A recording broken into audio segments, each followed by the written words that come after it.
Assalamualaikum everyone. I am Manahil Limor Jawali. I am a student of Rehan School, Korangi Campus. Today we have a uh, very special guest. So his name is Amir Shevat. So we welcome our guest and get to know more about his life journey and his experiences. And Amir Shiva, thank you for joining us today. And today we will deep into your inspiring life journey and your contributions and your insight into the ever evolving tech landscape. So welcome, sir. How are you? Thank you. Thank you. You unmute me and mute me. Okay, this is awesome. Thank you for having me. It's my pleasure. So, first of all, please introduce yourself for my viewers. Okay, so hi everyone. My name is Amir Shevat. Um, I'm a tech entrepreneur and an investor. So today I invest in startups around the world. Up until 6 months ago, I was the head of the API for Twitter. So I was a VP of product at Twitter. And before that, I was in many, many companies in the Silicon Valley and around tech. I started at Microsoft, then went to Google, created the startup program for Google, then joined a small startup called Slack. I don't know if many of you use it, but it's a great product. I joined Slack, and then joined Amazon to be the VP of the product for API for Twitch, which is another streaming platform. Then I created my own startup, which was acquired by Twitter 3 years ago. So now, after Twitter, I'm an investor in startups. All right, wonderful introduction. Thank you so much, sir, for your introduction. So, now let's move on to questions. My first question is on your screen. What inspired you to write designing boards? How do you believe boards have evolved since its publication? Okay, so I was working at Slack, and Slack is a place where you can talk, when you can chat with your fellow people in your work. And some people in some countries use WhatsApp for that, in some countries they use Discord for that. But Slack was becoming very popular. And what we found out is that people not just want to talk to other people, they want to talk to software. Now with ChatGPT, a lot of people doing that. But at the time, it was very, very new. So people wanted to take vacation by talking to their vacation system, and they wanted to ask questions from the HR system if there's a vacation, or I'm sick, what should I do? And they didn't want to talk to a human, they wanted to talk to the system, they wanted to talk to the health system and to see how it works. So I started looking into how can software talk to us in many, many ways. And one of the things that I found is that there's going to be a revolution around software is going to talk to us anywhere. I didn't foresee ChatGPT, but I definitely wrote in my book that I think software will be speaking to us in multiple places in our work and in our life. And I met a lot of people in Facebook, in Microsoft, in other places which deeply believed in that as well.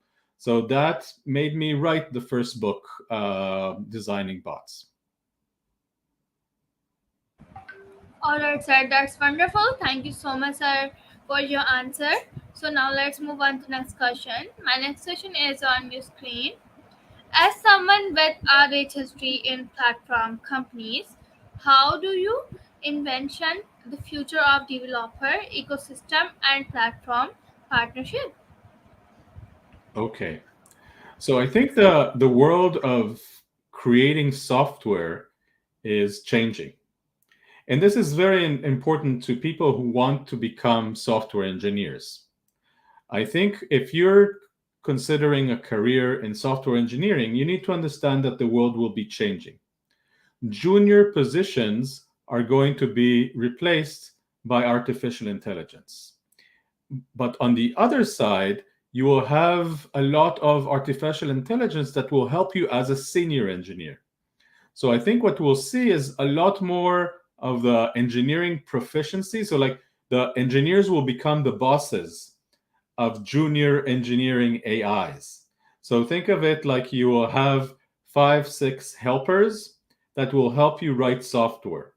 And your job will move from doing the software itself to becoming a manager, or maybe a quality assurance person, or maybe the instructor of those AIs to build software. And I think that's going to impact a lot of other aspects in our life. You will have the same thing if you're a lawyer. You will have the same thing if you're an author. AI is going to be, everybody's going to have artificial intelligence co-pilot or a friend that helps you do anything that you do in work. Yes, you are right. Thank you so much, sir, for your answer. So, my next question is do we have roles in several prominent tech companies such as Google, Slack, and Twitter? How have these varied experiences shaped your perspective on developer relations and product development? So yes, I was very lucky to be working in the companies that everybody used their software. So if you've ever used Google, people ask me, how does Google work? It's a big company, and my job was not to work on search. But I can tell you a little bit about how Android works. And it's very interesting to see how you're working on something that makes people very happy. And I think that that was one of my learnings, is that if I can help people and create software that makes them very happy, that makes me very happy. But then I had another insight, which was even more important, is that if I can build something that makes other people successful, that is even better. So working on Android phone, for example, was amazing because it let engineers, it let startups, it let developers build on top of Android and make money and become successful. And the same thing happened with Slack. We had companies building extensions and integrations into Slack and making a lot of money out of that. So I think the key here is that if you can build something that makes other people successful, it is much more powerful than making just something that people use. Because if you build something that makes people successful, they will work very hard to make you successful, and it fills your heart with joy to help others. So I think that is my biggest learning.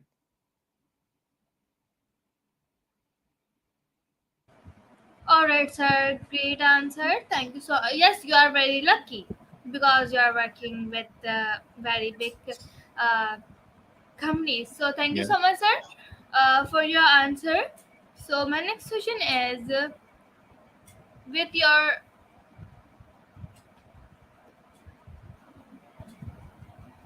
can you see my question? No. Oh, now I can. With your tenure at Twitter, can you share insight about the ecosystem of Reshuffle and its impact on the Twitter developer platform? Yes. So my startup was called Reshuffle.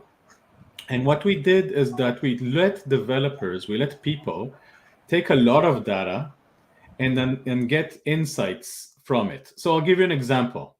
Let's say I'm Apple, the company. Do you know Apple? It's a pretty good company. I've never worked there, but it's a good company.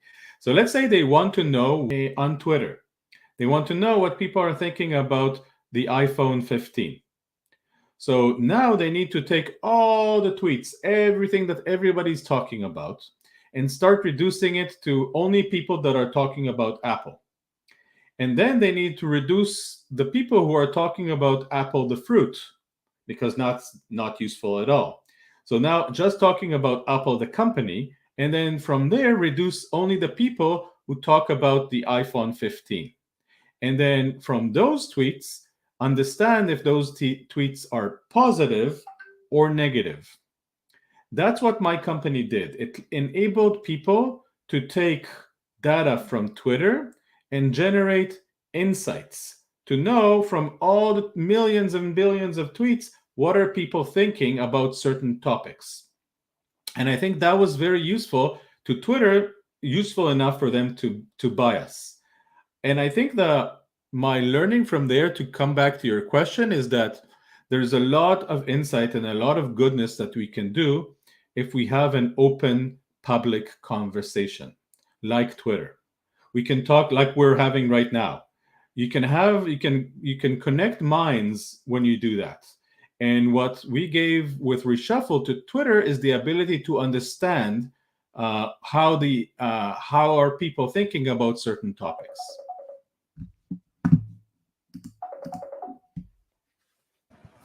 Yes, sir. Thank you so much, sir, for your answer. So, if you have a very important call, so can you attend your call? Yeah, no, I closed the call. Don't worry about it. Okay. My question is, how do you balance your roles and responsibilities across multiple ventures, especially with your current position at Dark Mode, Ventures, Verito, and Tor, and other companies? Okay, so the way it works with investors is that they have one big role, which is to invest in companies and then help them become successful. So my primary job is in dark mode, which is a venture capital fund.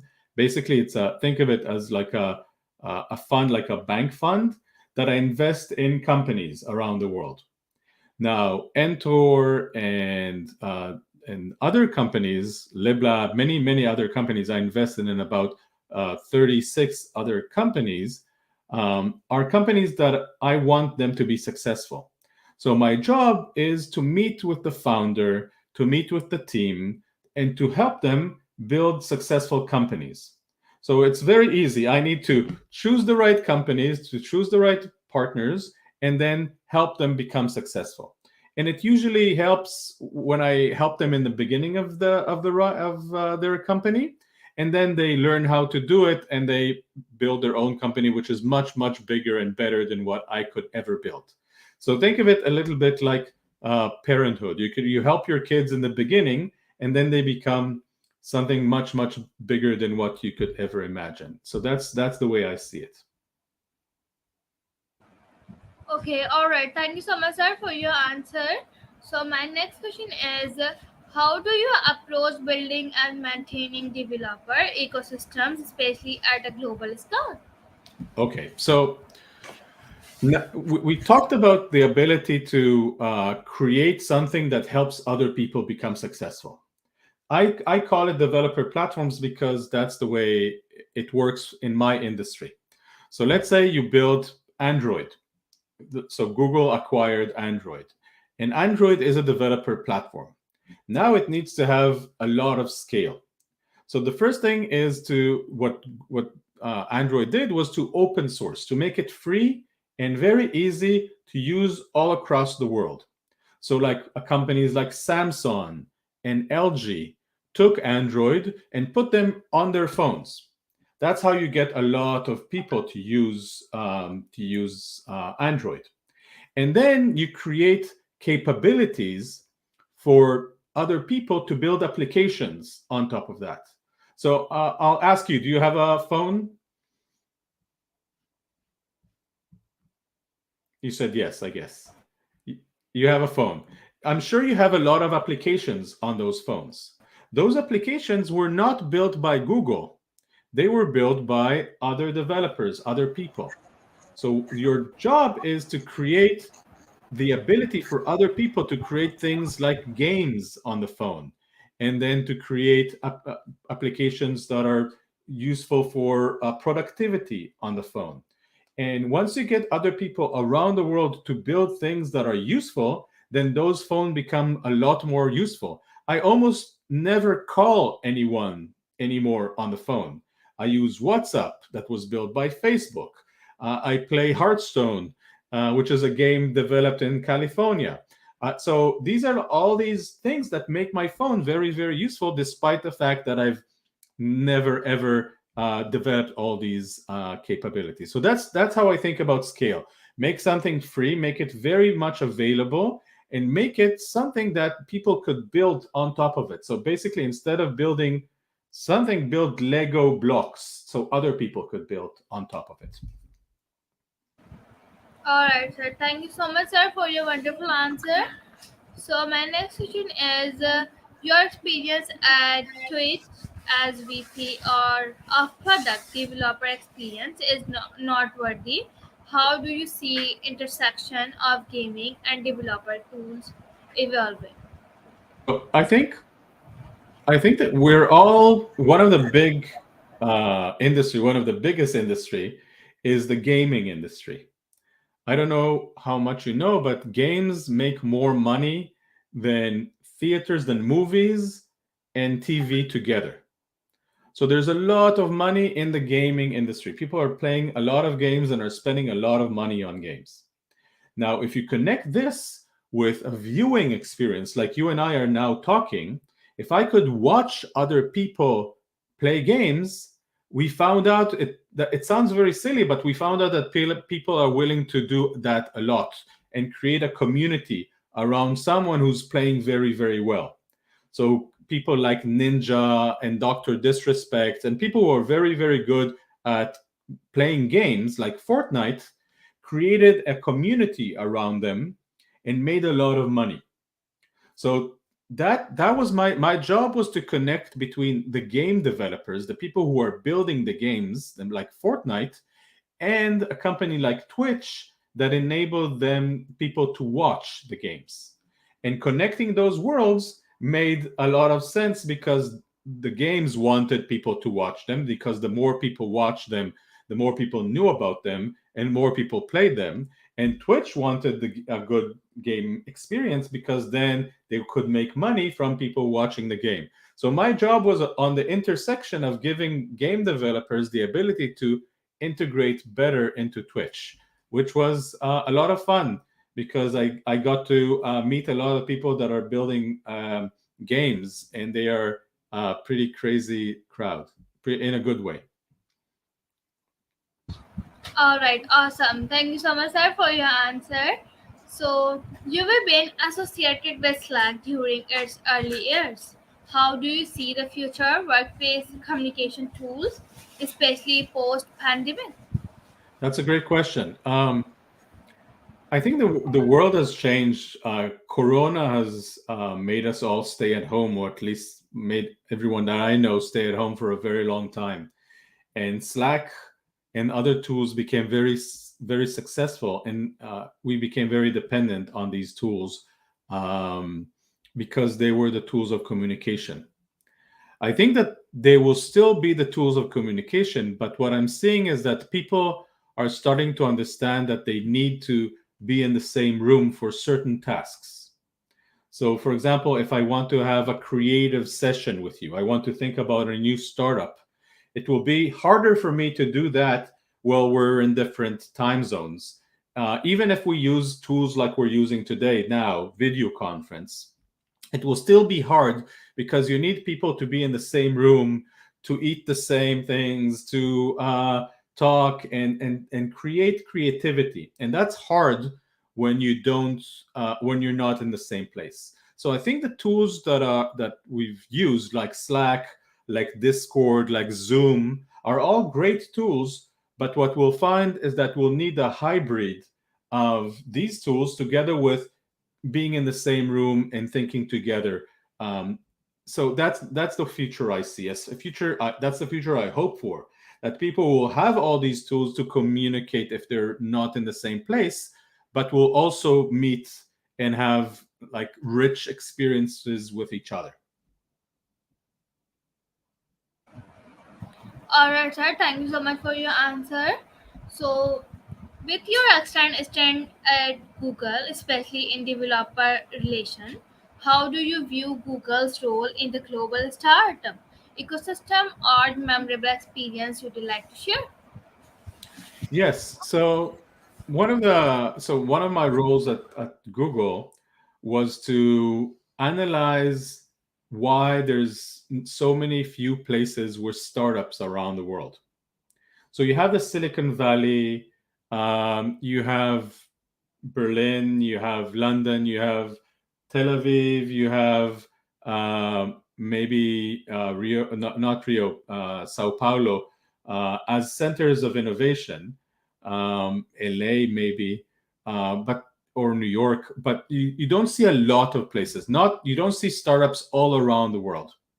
It's very very centered in different areas. And one of my jobs was to go around the world and to see how we can help make more startups around the world. That was an amazing experience because I flew to Tokyo to understand why there's not a lot of startups there. And what I found is that people don't want to build startups because it's too risky and they don't want to have a lot of risk. And I found out that in Brazil, people don't want to open a startup because the government is taking a lot of time to open a startup and a lot of time to close a startup, and they just don't want to wait. So I had to go from one place in the world to another. I think I visited around 30 countries in the world and tried to understand why there's not a good community of startups. And the amazing thing is that Google as a company was working very hard to fix those things, to work with the government to fix those things, to work with startups founders to fix those things.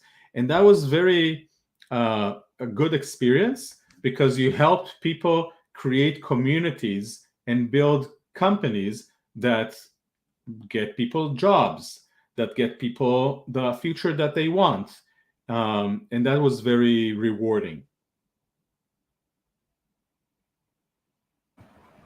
All right, sir. Thank you so much, sir, for your very interesting answer. So, my next question is: given your various leadership roles, what qualities do you believe are essential for leading developer relations and product teams? Okay. So this is a hard question. We should have had another 30 minutes for just for that question. But I think the key here is in order to be a good leader, you need to have good communication skills. You need to develop the ability to communicate both in writing and in verbal communication.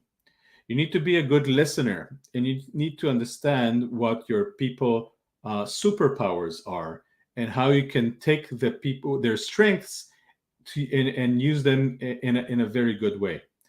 So you need to communicate where we're going, and then you need to use your to help your people achieve those goals and to help them use their superpowers, their skills. Like you're very skillful at interviewing people. This is great because that's your superpower. And then how can you use your superpower to be successful? And your job is to do that for your entire team. So the way I see it, hire amazing people, communicate to them what we need to do, and then help them achieve that. If you solve those three things, you probably are going to be successful regardless whether you're skillful or not. These are the three things that I would focus on. All right, sir. That's great answer. And so my last question is, how has living in Austin influenced your perspective on the tech industry, especially with its growing status as a tech hub? So I think Austin is very, very different than a city. So Austin is based in Texas, and the Silicon Valley is based in California. These are two different, very different states in the US. I think Austin is growing, and Austin is a combination of working very hard, but also having fun. And I think that's something that I didn't get a lot in California. California was working very hard. Everybody worked very hard. You work from the morning until night, and everybody was like that, very very oriented to work. And I think Austin is a combination of working hard but also having fun. There's great restaurants here. There's great music here. There's a lot of sports activities happening here. We have festivals here. So I think I really enjoy at my stage of life to work hard, but then to have also fun. And I think that's one thing that I've learned is that working is great, but if you want to enjoy life, you need to be to have fun, to be spiritual, to have a good sport habit, and all of these are important part of life. All right, sir. Thank you so much, sir, for your answers, and thank you, everyone. It has been a profound learning experience, delving into the insight and experiences of Mr. Amir. Mr. Amir, thank you for sharing your Thank you so wisdom much. and for your invaluable contribution to the tech world. To our audience, we hope this conversation has inspired and enlightened you as much as it has for us. This is Manahil Rimorja Bali, wishing you all continued growth and success. And thank you so much, sir, for giving me your precious Of time course. Thank and you. giving your very precious answer. Thank you so much. Thank you for having me. Thank you. Bye. Have a wonderful day ahead.